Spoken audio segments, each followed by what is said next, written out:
Anak ni Nadia Montenegro na si Aliana Asisio ikinasal na. Nitong Sabado November 29 ay ikinasal na nga ang aktres na si Aliana Asisio sa longtime non-showbiz boyfriend nito na si Raymond Mendoza. Isang intimate wedding ang ginanap sa Mango Ranch Resorts and Events Place sa Dumaguete, Negros Oriental kung saan ay dinaluhan ang kanilang buong pamilya, malalapit na kaibigan at mga mahal sa buhay. Makikita naman sa mga larawang na ibahagi na ang bride nga ay nagningning sa kanyang eleganteng wedding dress na may sleeves at lace veil habang ang groom naman ay simple pero classy sa beige barong at brown pants. Ang kasalan nga nila ay may tatlong bahagi kung saan ay isang Catholic wedding, isang Christian ceremony, at isang brunch para sa mga bisita. Matatandaan na nito lamang buwan ng Pebrero nang nag-announce sina Aliana at Raymond Mendoza ng kanilang engagement.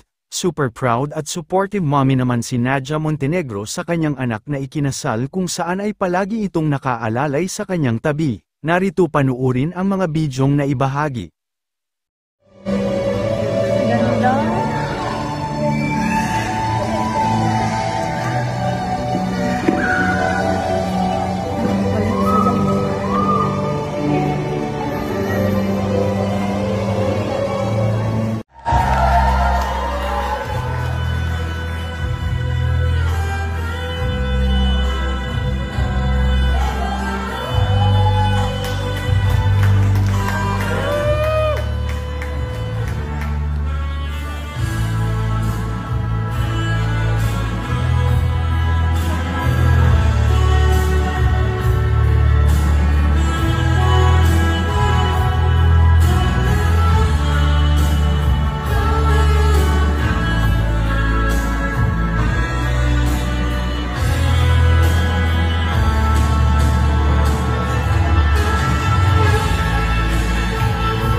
Hello, good evening to everyone. I'm so sorry. Alam ko tinatawag niyo kanina. Ang mga friends ko ay medyo mas malala pa sa seniors na una na. Hinatid ko lang. But before anything, bawal ako umiyak. May infection ang mata ko.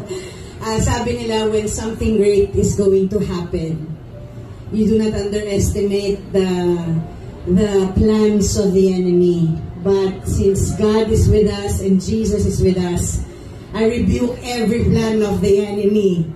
And just seeing you all coming in from the airport, every flight, just gave me so much strength, so much power, that knowing that the love you have for these two people here in front of me right now is enough.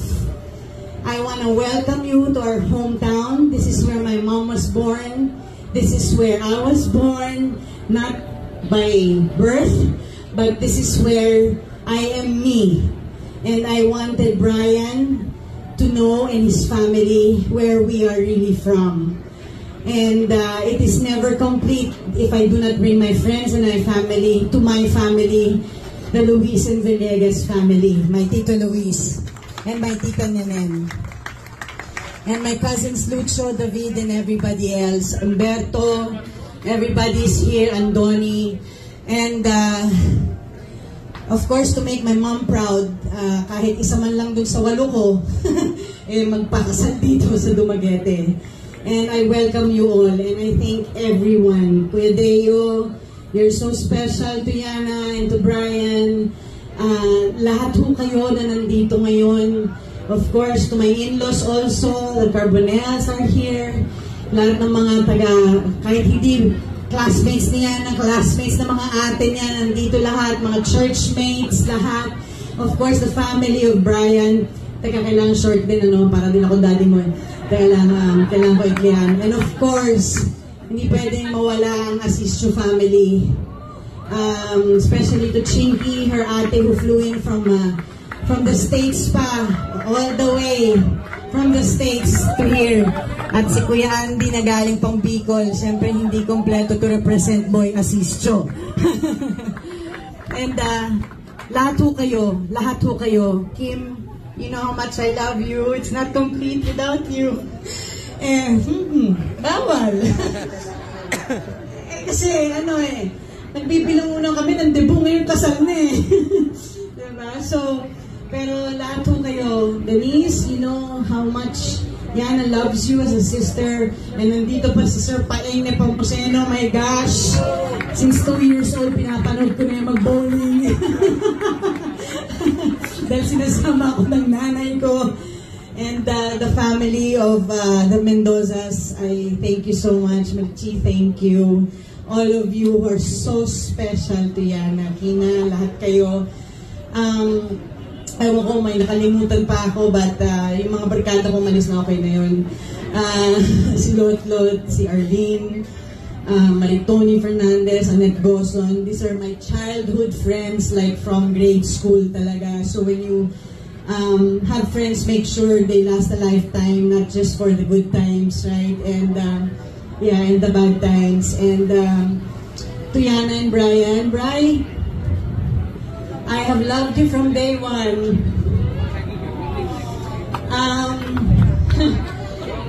The way you have respected my daughter, how you have kept her pure, your relationship, and the energy you've been showing me this last 3 days here in Dumaguete, na parang asan galing yan. Kasi talagang grabe ka. Marami ka mang naging pagkukulang dati na tinatanong ko kung ano yun. Hindi kasi minsan nonchalant si Brian eh. Hindi, oo nga. Compared to Yana, na OA na ang dami ka.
My